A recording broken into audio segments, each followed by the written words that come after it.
Assalomu alaykum hammaga. Bu Kodlab o'z kanali. Bugun sizlar bilan Dart nima uchun ishlaydi va Dartning Flutter bilan bog'liq jihatlarini ko'rib chiqamiz.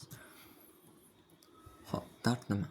Dart bu Google tomonidan 2011-yilda ishlab chiqarilgan API-kitga yo'naltirilgan va kuchli turlanish xususiyatiga ega universal dasturlash tili.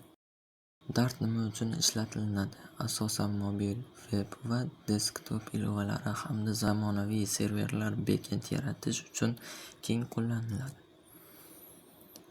Dartning muhim jihati nima? Dartning eng muhim asosiy tarafi bu uning bitta kod bazasi orqali barcha platformalar, ya'ni Android, iOS va desktop platformalariga mahalliy tezlikda ishlatiladigan ilovalar yaratish qobiliyati va Flutter bilan birgalikda ishlashdi. Flutter o'zi nima? Flutter bu shunchaki oddiy kutubxona emas, bu to'laqonlik SDK va UI frameworkidir. Shu yerda framework nima degan savol tug'iladi. Framework bu dasturchilar uchun ilova yoki veb-saytlarni tezroq va osonroq yaratishga yordam beradigan tayyor qoliplar va vositalar to'plamidir. Uni tushunishingiz uchun misol: agar siz uy qurmoqchi bo'lsangiz, g'isht, oyna yoki eshiklarni noldan yig'maysiz. Siz tayyor materiallarni olib, uyni statement bilan yig'asiz. Framework ham dasturlashdagi ana shunday tayyor qurilish blokidir.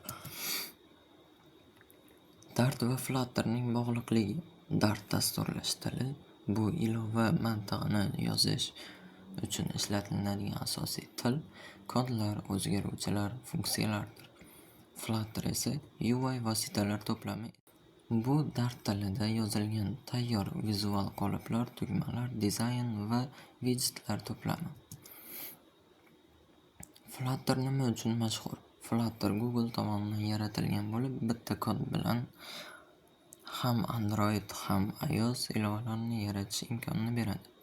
Uning mashhurligining 3 bosh sababi: tejamkorlik, xarajat va yozish 2 barobar qisqartiradi.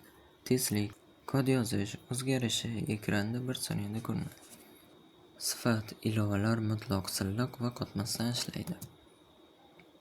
Dart va Flutter zamonaviy mobil dasturlashning eng kuchli tomonidir. Dart tilida kod yoziladi, Flutter esa bu koddan foydalanib barcha platformalar Android, iOS, web uchun bitta kod bazasida yuqori tezlikdagi ilovalar yaratadi. Bu esa vaqtni 2 barobar tejash imkonini beradi. E'tiboringiz uchun rahmat. Agar darsimiz foydali bo'lgan bo'lsa, like bosing va kanalimizga obuna bo'ling. Yangi videolarni o'tkazib yubormaslik uchun qo'ng'iroqcha tugmasini ham yoqib qo'ying.